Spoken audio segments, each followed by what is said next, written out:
আসসালামু আলাইকুম রহমতুল্লাহ। বেশ কয়েকদিন ধরে কিন্তু প্রচণ্ড পরিমাণে বৃষ্টি হচ্ছে।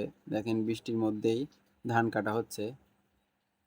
এর মধ্যে ধান কাটার প্রধান কারণ হলো অনেকগুলো ধান পড়ে গেছে। পানির মধ্যে থাকলে তো আবার ট্যাগ বের হয়ে যাবে, নষ্ট হয়ে যাবে ধানগুলো। এখন এই পরিস্থিতির মধ্যেই ধানগুলো বাধ্য হয়ে কাটতে হচ্ছে। দেখেন ধানগুলো কেটে কেটে উপরে রেখে দিছে, পরবর্তীতে পিপারের উপর সাজানো হচ্ছে নিয়ে যাওয়ার জন্য। আমার এই বিলে কিন্তু বর্ষার পানি ঢুকে না। বিলটা খাপাল সাইজের, অতিরিক্ত বৃষ্টির কারণে এর নিচ দিয়ে পানি বেঁধে যায়। এই বিলের চারিদিক দিয়ে উঁচু এবং মাঝখানে কিছু জায়গা নিচু, যার জন্য দেখেন পানিগুলো বেঁধে আছে উপরে।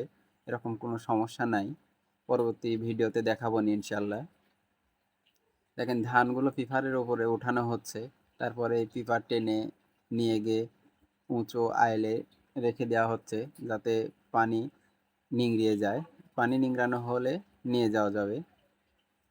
দেখেন দুজন দুই কিনারে ধরে তারপরে নিয়ে যাচ্ছে।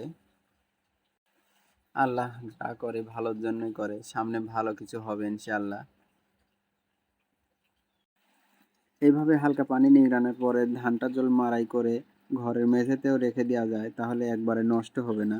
পানি আস্তে আস্তে শুকায় যাবে, একটু হলেও ক্ষতিটা কম হবে।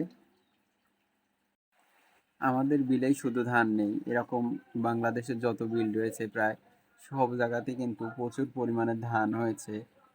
সবাই বেশি বেশি দোয়া করবেন, আল্লাহ যেন দ্রুত আবহাওয়া ভালো করে দেয়, যাতে কৃষকেরা ভালোভাবে ধানগুলো ঘরে তুলতে পারে।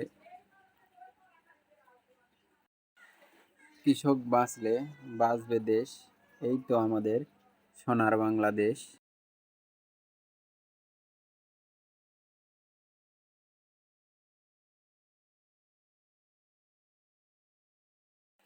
এই যে দেখেন আস্তে আস্তে নিয়ে এসে আইলের উপরে এরমভাবে গাদি দেওয়া হচ্ছে।